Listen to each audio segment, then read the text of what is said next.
দাদা একটু তাড়াতাড়ি করেন না। ওষুধের দোকানে তাড়াতাড়ি করলে হবে? এ দেখো লাও। কত টাকা হইলো দাদা? তোমার হলো 40, 160 আর 520।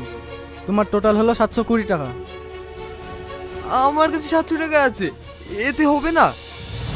না না, ওষুধের দোকানে দাম দর করলে হয়, 720 টাকাই লাগবে। ভাই আমার আব্বা খুব অসুস্থ, আমাকে ওষুধগুলো দেন না, আমি কালকে আপনাকে বাকি টাকাটা দিয়ে যাবো। ঠিক আছে লাও, কাল মনে করি টাকাটা দিয়ে যাও। ঠিক আছে ভাই। আমার কাছে তো ভাড়ার টাকাটাও নয়, এখন আমি তাড়াতাড়ি বাড়ি ফিরে যাবো। ভাই আমার কাছে টাকা নাই, আমাকে একটু বাড়িতে নামিয়ে দিয়ে এসো না, বাড়িতে গিয়ে তোমাকে টাকাটা দিয়ে দেবো। টাকা নাই তো টুকটুকিতে চড়তে এসছি কেন? হেঁটে বাড়ি যা। ভাই আমার আব্বা খুবই অসুস্থ, তাড়াতাড়ি ওষুধটা বাড়িতে না নিয়ে গেলে আমার আব্বা মরে যাবে। যাবো না বলছে, শুনতে আসেনি? সর এখান থেকে। হ্যালো ভাই, আমার অবস্থা খুবই খারাপ, তুই তাড়াতাড়ি ওষুধটা নিয়ে আয়। আমি এক্ষুনি আসছি, আব্বার কিছু হবে না, তুই একটু আব্বার পাশে থাক। আমি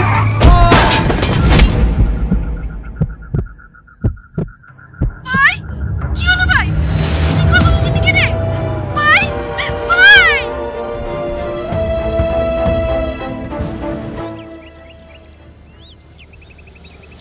বাবু, আমার আবার চিকিৎসার জন্য টাকা লাগবে, কিছু টাকা দিয়ে সাহায্য করুন না। দাদা আমাকে কিছু টাকা দিন না, আমার আবার চিকিৎসা করতে হবে। বাবার চিকিৎসা করবি? সব নাটক, যা যা, বিরক্ত করিস না। আমি নাটক করছি না, আব্বা সত্যি খুব অসুস্থ।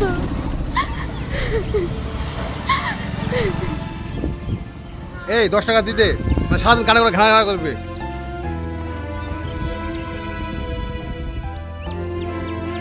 এ তালে যা, সর।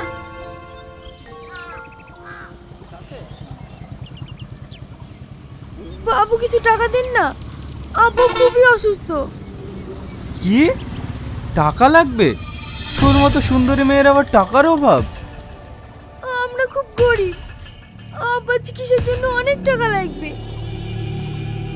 তোমার যত টাকা লাগবে আমি দেবো, চলো আমার সাথে। না না, আমি যাব না, আমার হাতটা ছাড়েন। এ হাত তো ছাড়ার জন্য ধরিনি সোনা, চ বলছি। কি করছেন? ছাড়েন বলছি, ছাড়েন ছাড়েন। এই ভদ্রভাবে মেয়েটার হাতটা ছেড়ে দে। কেবে তুই? সেটা তোর জন্য লাভ নেই, মেয়েটাকে ছাড়তে বলছে, ছেড়ে দে। কাকে ধরবো কাকে ছাড়বো সেটা আমার ব্যাপার, বেশি ফটর ফটর করলে না এখানে পুঁতে রেখে দেবো। বস, আপনি ছুটি মেরে হাত বন্ধ করবেন না, এই শালাকে আমি দেখছি। কি রে, কি বলছিলে তুই? খুব বড় মস্ত লাগিস না? কি রে চুপ করে আসিস যে? এই বিশুকো দিকে হাওয়া নেমে গেছ? দেখেছেন বস, হ্যাঁ আমাকে দেখি হয়ে গিয়েছ।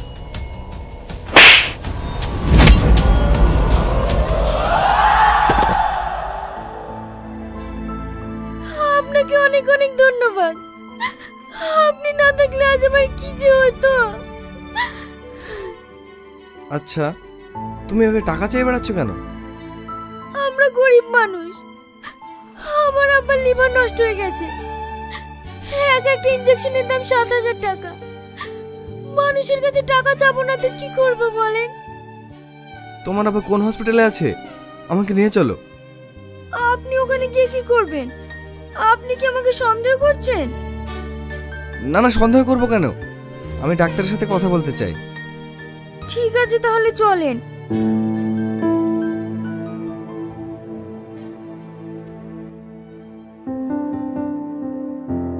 দেখুন ওনার যা লিভারের কন্ডিশন, প্রত্যেক মাসে 4টে করে ইঞ্জেকশন লাগবে, একটা ইঞ্জেকশনের মূল্য 7,000 টাকা। ডাক্তারবাবু, এভাবে আর চিকিৎসা কতদিন চলবে? পেশেন্টের যা কন্ডিশন সেটা এই মুহূর্তে সঠিক বলা যাবে না, তবে অপারেশন করলে ঠিক হয়ে যাবে। ডাক্তারবাবু, অপারেশন করতে কত খরচা হবে? ওই 7 থেকে 8 লক্ষ টাকা মতো। 7-8 লাখ টাকা? এখন আমরা এত টাকা কোথায় পাবো? আপনি কান্না করবেন না। ডাক্তারবাবু, আপনি অপারেশনের ব্যবস্থা করুন, যত টাকা লাগে আমি দেব। আচ্ছা ঠিক আছে। বাপ, এতগুলো টাকা তুমি দিবা? আপনি যে উপকার করলেন এর ঋণ আমরা কোনোদিন শোধ করতে পারবো না। এই কথা বলছো কেন? আমার চোখের সামনে আমার আব্বাকে বিনা চিকিৎসায় ছটফট করে মরতে দেখেছি। আজ টাকা পয়সা সব আছে, কিন্তু আব্বা নেই। আজ থেকে তোমার আব্বা না হয় আমার আব্বাই হলো।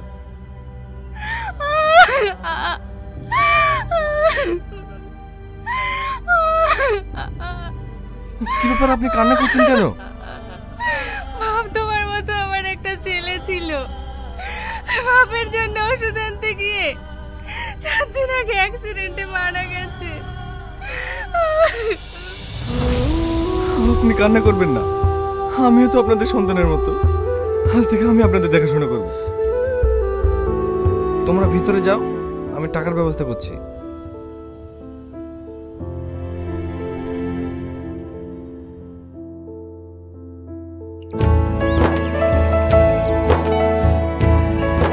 মা, এখনো রান্না হয়নি? আব্বাকে ওষুধ খাওয়াতে হবে, বেলা হয়ে গেল।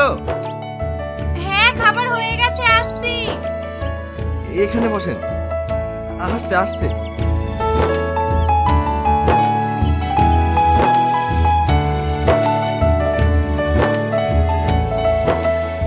এই না বাপ, খাবার নিয়ে এসেছি। আপনি ওষুধটা নিয়ে আসুন, আমি খাইয়ে দিচ্ছি।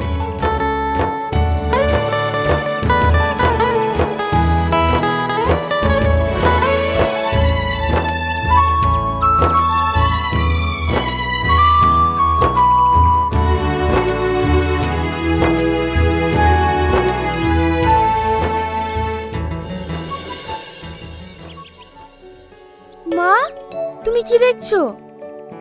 দেখছি এই ছেলেটাকে, চেনা নেই জানা নেই, তবুও আমাদের প্রতি কত খেয়াল রেখেছে। জানি না কোন জন্মে পুণ্যি করেছিলাম, তাই তো উপরওয়ালা আমার ঘরে সোনার মতো ছেলে পাঠিয়েছে। মা, ওষুধটা নিয়ে আসুন। বুড়ি, ওষুধটা নিয়ে যা।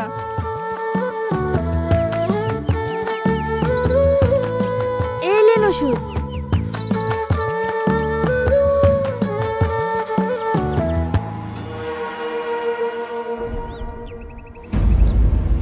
তুই না, তুমি ওষুধটা খাইয়ে দাও, আমি আসছি।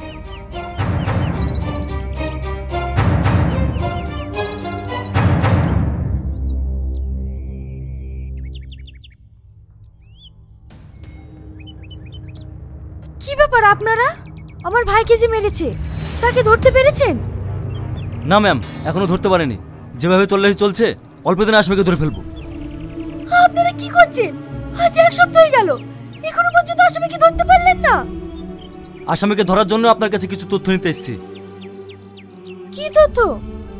আপনাকে যখন ফোন করেছিল তখনই তো আপনার ভাইয়ের অ্যাক্সিডেন্ট হয়েছিল। তখন কটা বাজে? তাও 9টা 20। আপনারা কোনো চিন্তা করবেন না, অল্প দিনের মধ্যে আসামিকে গ্রেপ্তার করব। আমরা এখন আসছি, এই চলো।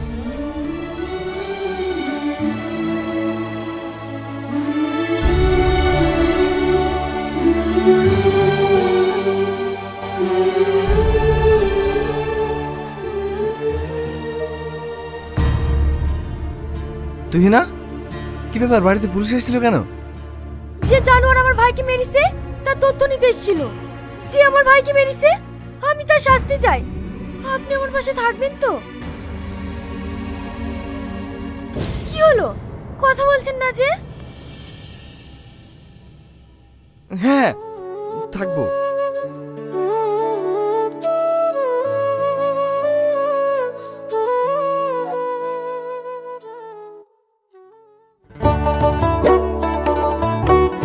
মা, এই নিন বাজার। আব্বাকে ওষুধগুলো খাইছেন? হ্যাঁ সোনা, খাইয়েছি। খাওয়ার পরেরটা খাইয়েছেন? হ্যাঁ বাপ, ওটাও খাইয়েছি। কি ব্যাপার, তুহিনাকে দেখতে পাচ্ছি না? তুহিনা কোথায়? নদীর ধারে 4টে হাঁস আছে, ও হাঁসগুলো আনতে গেছে। নদীর ধারে? আচ্ছা ঠিক আছে।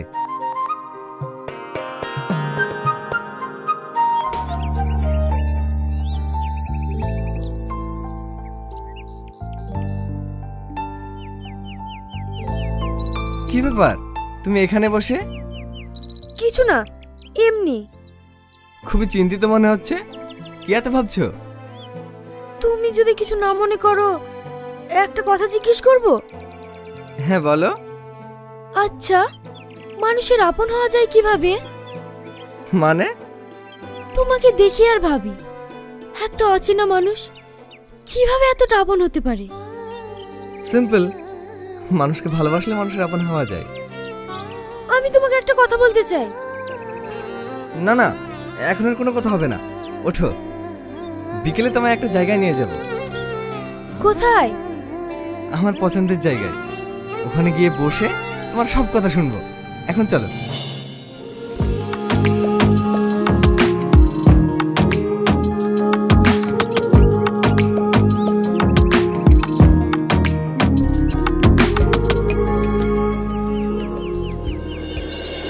বাহ, খুব সুন্দর জায়গা।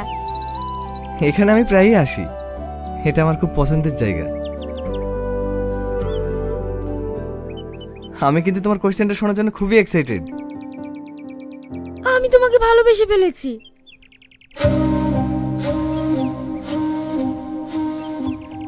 কি হলো, তুমি আমাকে ভালোবাসো না? হ্যাঁ, আমিও তোমাকে অনেক ভালোবাসি, কিন্তু তোমার বাবা মা। অত কিছু তোমাকে ভাবতে হবে না, আমি ঠিক আমার বাবা মাকে বুঝিয়ে নেব। জানো, তুমি না আর আগুন দুজন দুজনকে খুব ভালোবাসে। তাই আমি ভাবছি তুমি আরেকটু সুস্থ হলে ওদের 4 হাত এক করে দেব। এ তো খুব খুশির খবর। এরকম সোনার টুকরো ছেলে আমার জামাই হবে। দেখো দেখো, লজ্জায় ছেলেটার মুখ লাল হয়ে গেছে।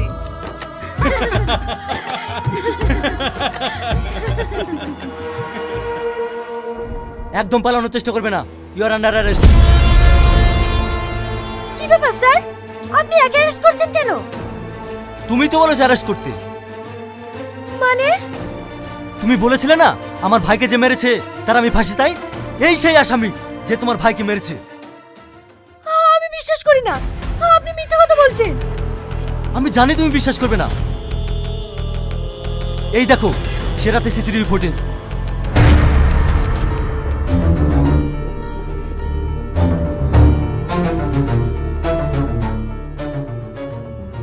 তার মানে তুমি আমার ভাইকে মেরেছো? তার মানে তুমি আমার ছেলেকে মেরে আমাদের বাড়িতে নাটক করতে এসেছো? বাপ, আমরা তোমায় খুব ভালো ভাবতো, আর তুমি আমার ছেলেকে মেরে আমাদের বাড়িতে করোনা করতে এসছো। আমার একটা কথা শোনো। আমার কোনো কথা শুনতে চাই না। ইন্সপেক্টর, এক এক করে আমার চোখের সামনে থেকে নিয়ে যান। এই নিয়ে চলো কে।